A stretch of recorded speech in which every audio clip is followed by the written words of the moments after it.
নমস্কার বন্ধুরা, মানু শর্টস চ্যানেলে তোমাদের সবাইকে স্বাগত জানাই। তোমরা কেমন আছো? আশা করি ভালো আছো। আমিও ভালো আছি।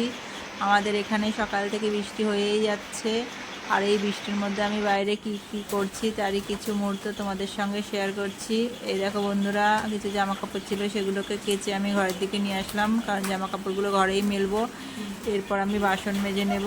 গামলা ভর্তি বাসন নিয়ে আমি কলপাড়ের দিকে যাচ্ছি। আর আগেও কিছু বাসন আমি কলপাড়ে রেখে এসেছি, কারণ সকাল থেকে সমস্ত বাসন পড়ে রয়েছে, চায়ের বাসন থেকে শুরু করে সমস্ত বাসন।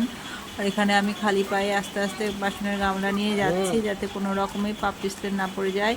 একবার যদি পা পিছলে পড়ে যায় তাহলে আমার হাড্ডি পাসলি এক হয়ে যাবে। জানো তো বন্ধুরা, আজকে আমার কল পাম্প করে বাসনগুলোকে মেজে ধুয়ে নিতে হবে, কারণ ট্যাঙ্কিতে খুব কম পরিমাণে জল আছে, আর যেইটুকু জল আছে সেইটুকু জল বাড়ির লোকেরা স্নান করার জন্য ব্যবহার করবে। আর কারেন্ট নেই, তাই জন্য আমি মোটর চালিয়েও ট্যাঙ্কিতে জল ভরতে পারিনি। এখন আমি বালতিতে জল ভরে নিচ্ছি বাসনগুলো ধোবো বলে। বালতিতে জল ভরতে ভরতে দেখি গাছ থেকে আম পড়েছে। প্রথমে একটা আম পেয়েছি, তারপর আবার আরেকটা আম পেয়েছি, দুটো আম পেলাম, দুটোই পাকা আম। এবার আমি আমগুলোকে ধুয়ে নিচ্ছি, ধুয়ে ঘরে রাখতে যাব।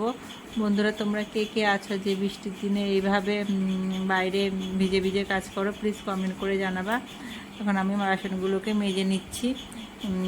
যদিও বা আমি মাথায় প্লাস্টিক দিয়েই কাজ করছি, যাতে আমার মাথাটা না ভিজে, কারণ সকালবেলা বাসি কাজ করতে গিয়ে আমি একবার ভিজে গেছি, তাই জন্য আর ভিজতে চাইছি না।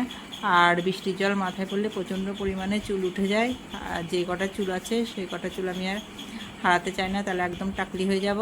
এরপর আমি বাসনগুলো ধুয়ে নিচ্ছি, কারণ বালতিতে যে জলটা ভরেছিলাম সেই জলটা সব শেষ হয়ে গেছে, তাই জন্য আবার আমি কল পাম্প করে বাসনগুলোকে ধুয়ে নিতে হচ্ছে। এরপর আমার বাসন ধোয়া কমপ্লিট। আমি এদিকে আবার আস্তে আস্তে ধীরে ধীরে ইটের উপর দিয়ে আসছি। দেখেছে তো বন্ধুরা, উঠোনে কেমন শ্যাওলা পড়ে গেছে। বাই চান্স যদি পড়ে যায় তাহলে তো আমার একদম অবস্থা কেরোসিন হয়ে যাবে। আমার এদিকে বাসন ধুয়ে আমি ঘরের দিকে নিয়ে আসলাম, আর আমার স্নানও করা হয়ে গেছে, স্নান করে পুজো দেওয়া হয়ে গেছে। এবার আমি একটুখানি রেস্ট নেব, তারপর আবার বাচ্চাদের খাওয়াবো। বন্ধুরা, তোমাদের যদি আমার ভিডিওটি ভালো লেগে থাকে তাহলে অবশ্যই আমার চ্যানেলটা সাবস্ক্রাইব করে আমার পাশে থাকবে।